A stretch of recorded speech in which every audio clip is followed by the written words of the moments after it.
গতকালের পর আজও দক্ষিণ চব্বিশ পরগনার আমতলায় অভিষেক বন্দ্যোপাধ্যায়ের কার্যালয় হাতুড়ি। আজও সেখানে অফিসে অভিষেক বন্দ্যোপাধ্যায়ের যে অফিস, সেই অফিসে অ্যাকশন। সেখানে প্ল্যান পাস না করিয়ে নির্মাণের অভিযোগ। অফিস ঘিরে পুলিশ, কেন্দ্রীয় বাহিনীর জওয়ানরা। কি চলছে এই মুহূর্তে সেখানে, কি পরিস্থিতি? অমিত রয়েছে আমার সঙ্গে। অমিত,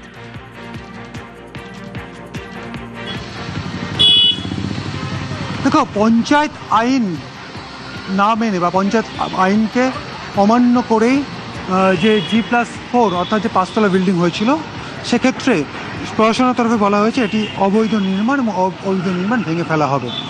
শনিবার নির্মাণ ভাঙার কাজ শুরু হয়েছিল। আমরা দেখেছিলাম রাস্তায় ফুটপাত দখল করে থাকা অংশ কিন্তু ভেঙে ফেলা হয়েছিল, ওপরের ঘরগুলো ভাঙার কাজ শুরু হয়েছিল। আজকে বেলা 1:30 নাগাদ আবারও ভাঙার কাজ শুরু হলো। আমি ক্যামেরা পার্সনকে বলবো দেখানোর জন্য, একদম দোতলা ছবিটা দেখাতে বলবো। দোতলায় একদম কর্নারের যে ঘর, সেই ঘরে হাতুড়ি দিয়ে ভাঙার কাজ কিন্তু চলছে, অর্থাৎ দেওয়ালগুলো ভেঙে ফেলার কাজ শুরু হয়ে গিয়েছে। অন্যদিকে ইতিমধ্যে ভাইব্রেটর আনা হয়েছে ছাদের অংশ কাটার জন্য, বা ছাদে যে ঢালাই সেটি ভাঙার জন্য, সেই ছাদের ঢালাই কেটে ফেলার জন্য ইতিমধ্যে ভাইব্রেটর আনা হয়েছে। এখানে নিচে সেই মেশিন রাখা হয়েছে। ক্যামেরা পার্সন বিপুলকে বলবো একবার দেখানোর জন্য। এই যে সেই নিচে সেই মেশিন নিচে রেখে ওপরে শ্রমিকরা রয়েছে, তারা ভাইব্রেশনের মাধ্যমে যে ঢালাই রয়েছে, ছাদের ঢালাই, সেই ঢালাই কেটে ফেলার কাজ শুরু করা হয়েছে। একদিকে যেমন সকাল থেকে আমরা দেখছিলাম সমস্ত আসবাবপত্র, সমস্ত নথিপত্র, বিভিন্ন ত্রাণ সামগ্রী থেকে শুরু করে উৎসবে দেওয়ার যে উপহার, সমস্ত কিছু সরিয়ে ফেলা হয়েছে পুলিশ প্রশাসনের তরফে। এই মুহূর্তে পুলিশ প্রশাসন বা কেন্দ্রীয় বাহিনী ঘেরাটপে এই মুহূর্তে অফিস রয়েছে, এবং এই মুহূর্তে বেলা 1:30 থেকে আবারও ভাঙার কাজ শুরু হলো। আমি এবং ক্যামেরা করবো ছাদের দিকে একবার দেখানোর জন্য। যেমন নিচের ঘরগুলোর দেওয়াল ভাঙার কাজ শুরু হয়েছে, এবং একই সঙ্গে ওপরে ভাইব্রেটর ব্যবহার করে ছাদের ঢালাই কেটে ফেলার কাজও শুরু হয়ে গিয়েছে। কী কারণে এই ভাঙার কাজ, সেক্ষেত্রে দক্ষিণ চব্বিশ পরগনা জেলা প্রশাসনের তরফে যেটা বলা হচ্ছে যে 2019 সালে এই জমিটি কেনা হয়েছিল লিপস অ্যান্ড বাউন্সের নামে। এটি 2019 সালে 3 কাঠা জমি লিপস অ্যান্ড বাউন্সের নামে কেনা হয়। তখন ডিরেক্টর হচ্ছে অভিষেক বন্দ্যোপাধ্যায়ের বাবাই কোম্পানি ডিরেক্টর। চণ্ডী গ্রাম পঞ্চায়েত এলাকায় এখানে পঞ্চায়েত আইনের যেটা বলা হচ্ছে, পঞ্চায়েত আইন লঙ্ঘন করা হয়। সেক্ষেত্রে 1973 পঞ্চায়েত আইনের 160 নম্বর ধারার ক্লজ এ, ক্লজ 6 এই ধারাতে নোটিশ করা হয়েছিল। এই ব্যাখ্যা চাওয়া হয়েছিল যে বেআইনি নির্মাণ নিয়ে। 15 জুলাই দুপুর 2টার সময় হিয়ারিং ডাকা হয়েছিল। অভিযোগ ছিল যে বিস্তারিতভাবে কোনো রকম তথ্য তুলে দেওয়া হয়নি। তারই প্রেক্ষিতে আমরা দেখলাম গতকাল প্রশাসনের তরফে তাদের তরফে এখানে অভিযান চালানো হয়, এবং প্রথমেই একদম সামনের অংশ অর্থাৎ ফুটপাত দখল করে যে নির্মাণ ছিল সেটি ভেঙে ফেলা হলো। তারপর আস্তে আস্তে ভেতরের অংশে ভাঙার কাজ শুরু হয়, এবং আজকে সকাল থেকে ভেতরে যে সমস্ত সামগ্রী, সমস্ত যে বিভিন্ন নথিপত্র, ত্রাণ ভর্তি সমস্ত নথিপত্র সেখানে ছিল, সেইগুলোকে বাজেয়াপ্ত করা, এবং তারপরে সেগুলোকে সরিয়ে ফেলা, প্রশাসনিক দপ্তরে সরিয়ে ফেলার কাজ শুরু করা হয়েছে। এবং এই মুহূর্তে বেলা 1:30 থেকে ভাঙার কাজ শুরু হয়েছে, এবং একই সঙ্গে বেশ কিছু আসবাবপত্র এখনো পর্যন্ত রয়েছে, সেইগুলো সরিয়ে ফেলা হচ্ছে। আমি ক্যামেরা পার্সনকে আরও একবার বলবো দোতলার ঘরের ছবিগুলো একবার দেখানোর জন্য। সেখানে হাতুড়ি নিয়ে লেবার বা শ্রমিক তিনি রয়েছেন, তিনি সেখানে পরপর দেওয়ালগুলো হাতুড়ি দিয়ে ভেঙে ফেলা হচ্ছে, এবং একই সঙ্গে ছাদের ওপরেও ছাদের যে ঢালাই, সে ঢালাই কাটার কাজও কিন্তু শুরু করে দেওয়া হয়েছে। এবং অমিত, আমরা গতকালও দেখেছিলাম অভিষেক বন্দ্যোপাধ্যায় যে কার্যালয়, সেই কার্যালয় থেকে যাবতীয় নথি এবং সামগ্রী সেগুলো সংগ্রহ করা হয়েছিল প্রশাসনের তরফ থেকে। এবং গতকালের পর আজও আমরা দেখছি সেখানে কিন্তু তুমি যেমনটা বললে, দুপুর থেকেই শুরু হয়েছে এই অফিস ভাঙার দ্বিতীয় পর্যায়ের কাজ।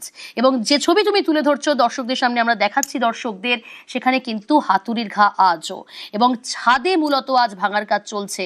এবং এই যে গোটা বিল্ডিং, সেই বিল্ডিং কিন্তু অনেকগুলো ঘরে ডিজিটাল লকের সিস্টেম করা ছিল, এবং সেগুলো আমরা গতকাল আপনাদের দেখিয়েছি। সব মিলিয়ে গতকালের পর আজও অভিষেক বন্দ্যোপাধ্যায় দক্ষিণ চব্বিশ পরগনার আমতলার অফিস, সেই কার্যালয়ে কিন্তু ভাঙার কাজ শুরু হলো। অবৈধ এমপি, ছাপ্পা ভোটে জেতা এমপির, অবৈধ বিল্ডিং ভাঙা হবে, এটা স্টপ হবে না। হাইকোর্ট যদিও বা কোনো সাময়িক, আমি বিচার ব্যবস্থার ভরসা আছে, ও এখানটায় রাতারাতি একটা বেকারি পুড়িয়ে ওইখানটায় আমার প্রশাসনকে কালকে আমি ডিএমকে জানিয়েছি যে কারা আগুনটা লাগিয়েছিল বেকারিতে, সেখানে ইন্স্যুরেন্স করা হয়েছিল কিনা, সেই যে যারা সমস্ত 40-45 জন যে শ্রমিকরা কাজ করতো তাদের কি হলো, তারা কিভাবে সমাজে বুকে হারিয়ে গেল, তারা কোনো কম্পেনসেশন পেয়েছিল কিনা, সেই পরিবারগুলোর বেঁচে থাকার অধিকার আছে। ওর এইটার ব্যাপারে একটা ইনভেস্টিগেশন করা উচিত। He is nothing but a criminal minded psycho. পরিষ্কারভাবে ওকে জেলের গাড়োতে ঢোকা উচিত, এছাড়া আর অন্য কোনো স্থান নেই। ক্ষমতার ভরকেন্দ্র কলকাতায় যেমন ক্যামাক স্ট্রিট, তেমনি দক্ষিণ 24 পরগনার আমতলার এই অফিস। অভিষেক বন্দ্যোপাধ্যায়ের আমতলার অফিসেই চলল বুলডোজার।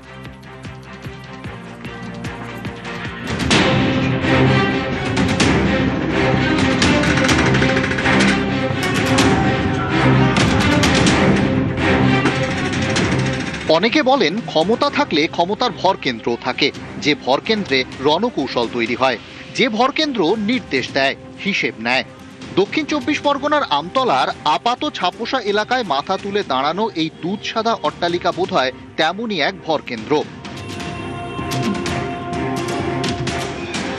বঙ্গ রাজনীতিতে তৃণমূলের ক্ষমতার সূর্য যখন মধ্য গগনে, তখন আকাশ ছুঁয়েছে এই অট্টালিকা। এখানেই অফিস ছিল অভিষেক বন্দ্যোপাধ্যায়ের। লম্বা কনভয়, নিরাপত্তার বলয়, নিয়মিত এখানে আসতেন তৃণমূলের নাম্বার 2। দক্ষিণ 24 পরগনার ডায়মন্ড হারবারের সাংসদ অভিষেক বন্দ্যোপাধ্যায়। সেই ডায়মন্ড হারবারের কাছেই এই আমতলা। শোনা যায় দক্ষিণ 24 পরগনায় গাছের পাতা নড়বে কিনা সেই নির্দেশ নাকি যেত এই অফিস থেকেই। অভিষেকের অফিস কলকাতায় ক্যামাক স্ট্রিট, দক্ষিণ 24 পরগনায় আমতলা। এই নোটিশটা যদি দেখা যায় তাহলে এই নোটিশটা কার নামে আছে? এই নোটিশটা আছে লিপস এন্ড বাউন্সের নামে এবং অমিত ব্যানার্জির নামে। অমিত ব্যানার্জি কে? অমিত ব্যানার্জি হচ্ছে অভিষেক ব্যানার্জির বাবা। এই যে গোটা অফিসটা, এর মধ্যে একটা সিম্বল আছে, এটা খুব সিম্বলিক। এটা ছিল দক্ষিণ 24 পরগনার যুবরাজের অফিস। এটা মনে করা হতো যে দক্ষিণ 24 পরগনা, গোটা দক্ষিণ 24 পরগনা চলতো আমতলা পার্টি অফিস থেকে। ব্যস্ত দিন, ভোটের সময় কিংবা উৎসব, এই অফিসে দেখা মিলত অভিষেকের। এখানেই বৈঠক, এখানেই নির্দেশ, এখানেই দরবার। ফলতার জাহাঙ্গীর খান, ভাঙরের শওকত মোল্লা। শোনা যায় দরকার হলে নাকি এই অফিসেই আসতে হতো তাঁদের।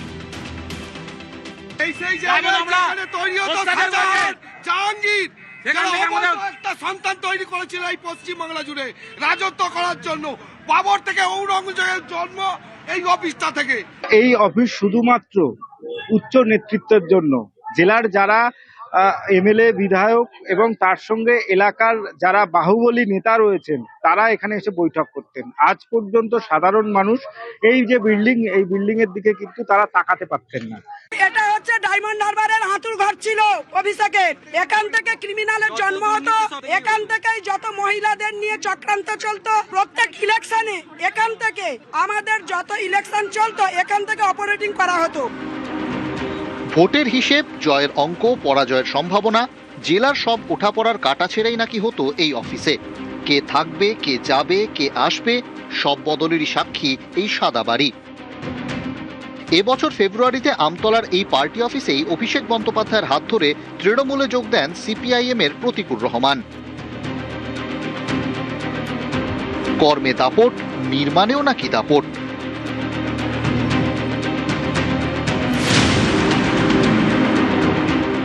10 বছর আগে তৈরি করেছিল পুরোপুরি বেআইনিভাবে।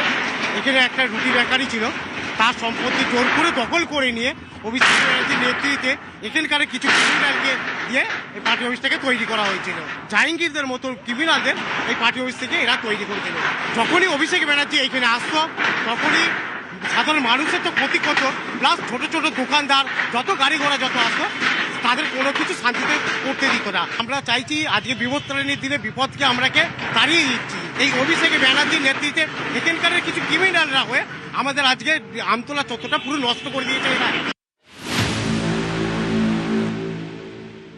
এবার ওনার খালি গ্রেপ্তারের অপেক্ষায়। পার্টি অফিস যেখানে যেখানে বেআইনি সেগুলো হয় উনি নিজে ভেঙে দিতে পারেন, নাহলে আমরা ভেঙে দেবো। বেআইনি অফিস, তাতে অভিষেক বন্দ্যোপাধ্যায় বসতেন বা তার নামে তার অফিস বলে পরিচিত, তা সেখানে আজকে বুলডোজার চলেছে। এটাই চলার ছিল। শুধু ওখানে না, এরপরে আমি আপনাকে বলছি, এরপরে ওই হাজরা মোড়ে সেখানেও চলবে। অবৈধ এমপি অফিস, যে মানুষের গণতান্ত্রিক অধিকারকে প্রয়োগ করতে দেয়নি, ও এখানটায় রাতারাতি একটা বেকারিকে পুড়িয়ে 4 তলা অবৈধ বিল্ডিংটা করে, যার কোনো পারমিশন ছিল না, এবং ওই জমিটা কেনা হয় লিভস অ্যান্ড মাউন্টসের নামে, যেটা হাইকোর্টের থেকে সিজ করা আছে ওই জমিটা।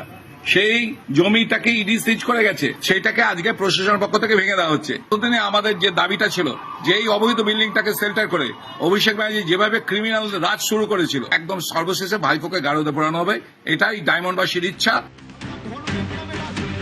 শাসকের দাপট, দাপটের শাসন, এখন দেওয়ালে শুধুই ভাঙনের লিখন। অর্পণ মণ্ডল এবং প্রীতি সাহা, নিউজ 18 বাংলা।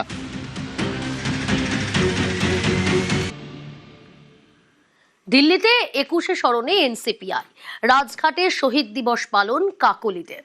রাজঘাটে প্রার্থনা সভার আয়োজন কাকলি ঘোষ দস্তিদারের। একই সঙ্গে 3 দফা দাবি কাকলিদের। কি কি এই 3 দফা দাবি জানার চেষ্টা করব। আবির রয়েছে আমার সঙ্গে। আবির, গতকালকেই তাদের তরফ থেকে পোস্টার প্রকাশ করা হয়েছিল। এখন জানা যাচ্ছে যে রাজঘাটে তারা 21শে জুলাই যারা নিহত হয়েছিলেন তাদের প্রতি শ্রদ্ধা জানাবেন তারা।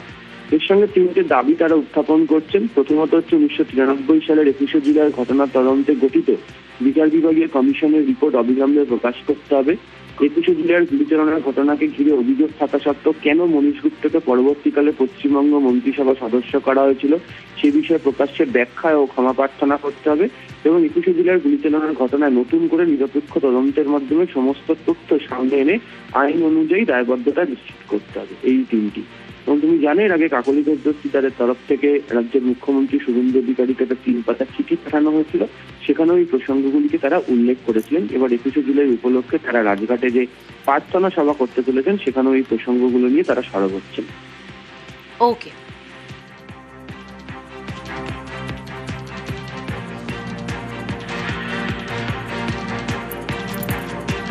কাল থেকে সংসদে বাদল অধিবেশন।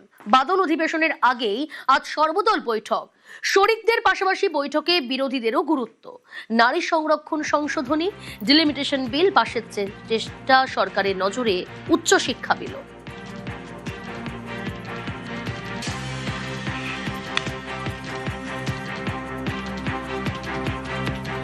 সর্বদল বৈঠকে টান টান নাটক। সর্বদল বৈঠকে এনসিপিআই বিরুদ্ধে সরব বিরোধীরা। চূড়ান্ত সিদ্ধান্ত হওয়ার আগে কেন সর্বদল বৈঠকে এনসিপিআই? প্রতিবাদে প্রতীকী ওয়াকআউট মমতা তৃণমূলের, প্রতীকী ওয়াকআউট কংগ্রেস সহ বিরোধীদের একাংশে।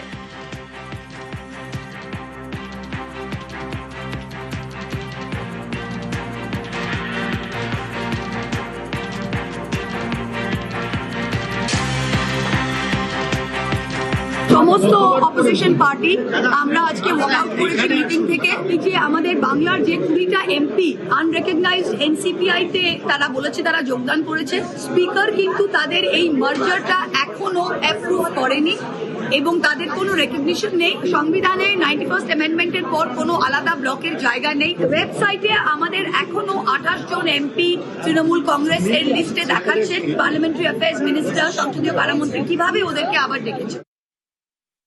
আমি প্রথম দেখলাম যে একটা অল পার্টি লিডার্স মিটিং থেকে একটা ওয়াকআউট হয়, তো আমি ভাবছিলাম যে পার্মানেন্টলি বেরিয়ে গেল, কিন্তু পরে দেখলাম 1.5 মিনিটের মাথাতেই আবার ঢুকে পড়লো।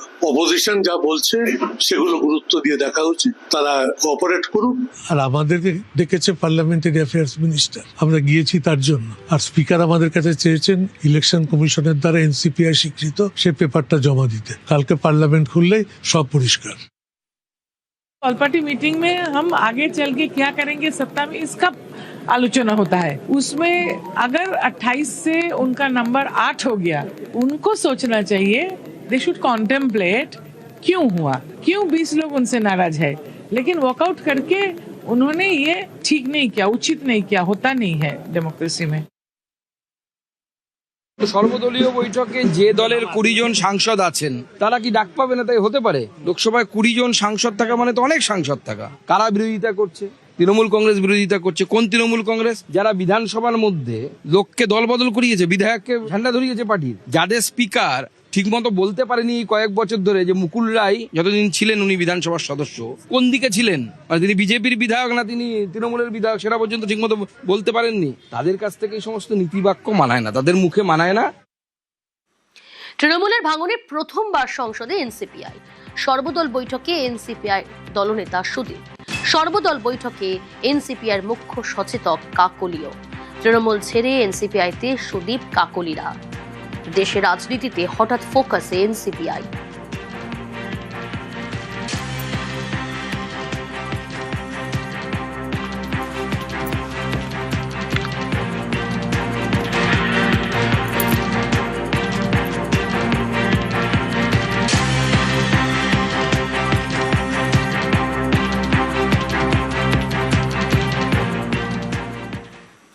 সংসদে তৃণমূলের বিদ্রোহীদের আলাদা ব্লকের অনুমতি দিলেন লোকসভার স্পিকার। আগেই আলাদা ব্লকের দাবি জানিয়েছিলেন কাকলিরা।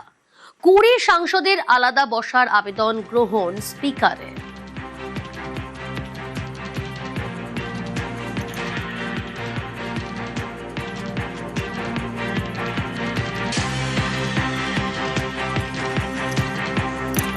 Out of 20 MPs, we have 3 Muslim MPs. That is within NDA. It is the first time Muslim MPs are going to be included. We have 8 female MPs, more than 1/3. आज NDA में NCPI का position second largest party in NDA.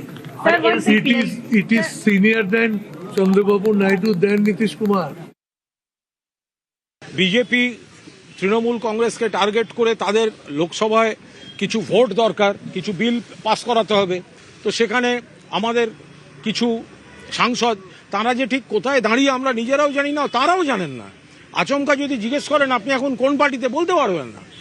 প্রথম দল থেকে নির্বাচিত হয়ে দ্বিতীয় দলের বাড়িতে বৈঠক করে তৃতীয় দলে গিয়ে যোগ দিয়েছে। এরা বিশ্বাসঘাতকতা শুধুমাত্র মমতা ব্যানার্জির সঙ্গে করছেন না, শুধুমাত্র তৃণমূলের সঙ্গে করছেন না, এরা বিশ্বাসঘাতকতা করছেন প্রত্যেকটি ভোটারের সঙ্গে যারা এদেরকে বিজেপি বিরোধী ভোট দিয়েছে, এবং ওরা যাচ্ছেন এখন বিজেপির সঙ্গে। অফিস ভাঙার দিনই বেসুরোদের নিশানা অভিষেকের। বাঁচতে ডিল করেছে নবতৃণমূল, তোপ অভিষেক বন্দ্যোপাধ্যায়, পাল্টা খোঁচা শতাব্দী রায়েরও। তাদের সমস্যা রয়েছে, তারা যদি বলে যে দলের এই পারফরমেন্সের জন্য বা পরাজয়ের জন্য অভিষেক বন্দ্যোপাধ্যায় দায়ী হয়, তাহলে 24-এ যে তৃণমূল কংগ্রেস 29টা আসন পেয়েছে তার কৃতিত্বও আমার। যদি ডিসক্রেডিট আমার হয়, হারে, তাহলে জেতার সময় ক্রেডিটও আমার। আর যাদের আমাকে নিয়ে সমস্যা তাদেরকে অনুরোধ করব যে মানুষ বোকা নয়। আজকে 18 তারিখ, আপনি 19 তারিখ আসুন, 20 তারিখ আসুন, 21 তারিখ আসুন, যবে আসার আসুন, আজকে চলে আসুন। আপনারা ফিরে আসুন, আমি 1 ঘন্টার মধ্যে ইস্তফা দিয়ে দিচ্ছি। কেউ আসবে না। ডিল হচ্ছে ওদিকে যাও, অভিষেক ব্যানার্জিকে গালাগালি দাও, তোমাকে বেঁচে থাক, তোমাকে বাঁচিয়ে রাখবো, ইডিও ধরবে না, সিবিআইও ধরবে না। 4 তারিখের রেজাল্টের পর 5 তারিখ করলে ভালো হতো, উচিত ছিল 5 তারিখে কথা, তাহলে অন্তত মমতা ব্যানার্জির পলিটিক্যাল ক্যারিয়ারে এরকম অবস্থা হতো না।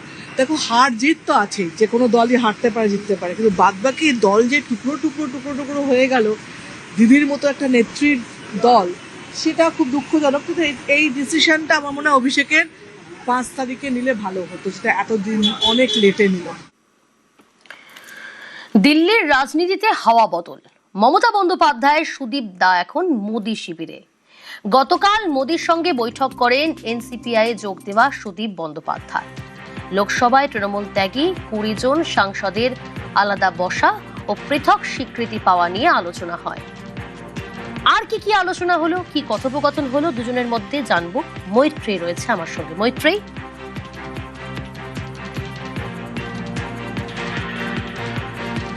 মৈত্রী রয়েছে আমার সঙ্গে। মৈত্রী, গতকাল প্রধানমন্ত্রীর বাসভবনে সুদীপ বন্দ্যোপাধ্যায়ের সঙ্গে সাক্ষাৎ প্রধানমন্ত্রী নরেন্দ্র মোদী, এবং তার সঙ্গে দুজনের বেশ কিছুক্ষণ কথা হয়। কি আলোচনা হলো, কি কথোপকথন হলো? দেখো, প্রধানমন্ত্রীর বাসভবনে সুদীপ বন্দ্যোপাধ্যায়ের সঙ্গে প্রায় 50 মিনিট ধরে প্রধানমন্ত্রী কথা বলেন, আলোচনা করেন এবং সেই আলোচনা প্রসঙ্গে সুদীপ বন্দ্যোপাধ্যায় জানিয়েছেন যে এনসিপিআই এনডিএ শরিক হতে চলেছে এবং সেই পরিস্থিতিতে প্রধানমন্ত্রী যথেষ্টই আপ্লুত এবং খুশি তাদের এই যোগ দেওয়ার সিদ্ধান্তে, সেটা প্রধানমন্ত্রী জানিয়েছেন সুদীপ বন্দ্যোপাধ্যায়কে।